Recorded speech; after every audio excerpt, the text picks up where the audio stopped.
صدیق رضی اللہ تعالیٰ پھر فاروق اعظم رضی اللہ تعالیٰ عنہ اٹھیں گے۔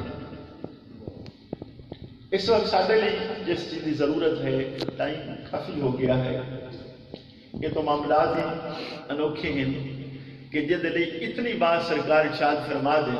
نبی پاک صلی اللہ علیہ وسلم نے فرمایا کہ اللہ رب العزت نے 360 خوبیاں بنائیاں ہیں، اگر ایک شخص کے اندر ایک بھی خوبی ہو جائے تو پھر ادھر جنت ہے۔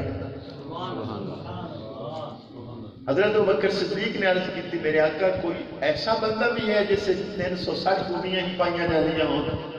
فرما ابوبکر اور تم ہے کہ ایک خصلت کے بدلے جنتی ہو سکتا ہے، اور جس سے 360 خصائل پائے جائے ہو پھر اس کی شان ہوئی۔ اسی لیے آپ نے ارشاد فرمایا، خوش ہو کے تو آئے سرکار۔ حضرت ابوبکر صدیق عرض کرتے ہیں کہ میرے آقا بہت خوش ہو، فرمایا آج میں جنت و دروازہ دیکھا ہے جس سے میری امت گزرے گی۔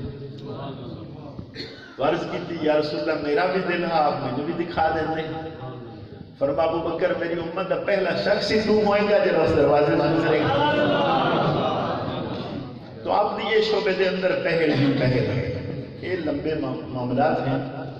اس وقت ضرورت اس چیز کی ہے کہ جڑے میں پہلے لفظ بولے ہیں، سیدنا صدیق اکبر رضی اللہ تعالیٰ عنہ وطر عشاء دے نال پڑھتے ہیں اور ہٹا کے اندے آ جائیے۔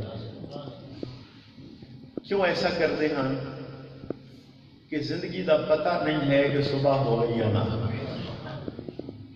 بات یاد رہے گی؟ کوشش کیتی کرو ٹائم نال سو گئے تے ویلے نال اٹھا کرو۔ اگر ایک بندہ محفل سنے تو صبح دی جماعت دی قضا ہو جائے، یہ بہتر عشاء دی نماز پڑھ کے سو جائے اور محفل نہ سوئے۔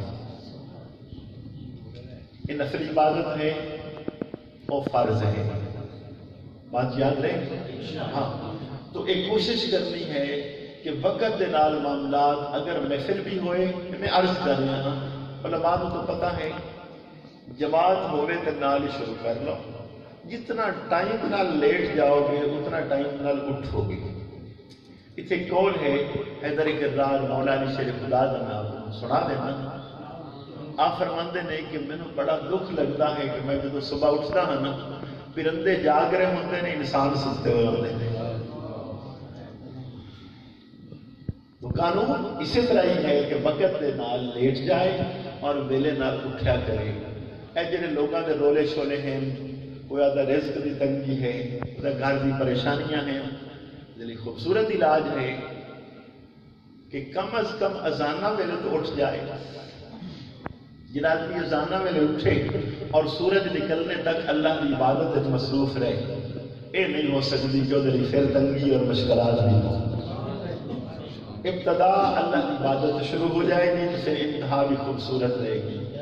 بس اتنے ہی کلمات اللہ پاک میرے قبول کر لے، اللہ آپ نے بھی اللہ مینوں بھی نبی پاک صلی اللہ علیہ وسلم کی غلامی زندہ رکھے اور اسے بھی اللہ موت عطا فرمائے۔ باقی اللہ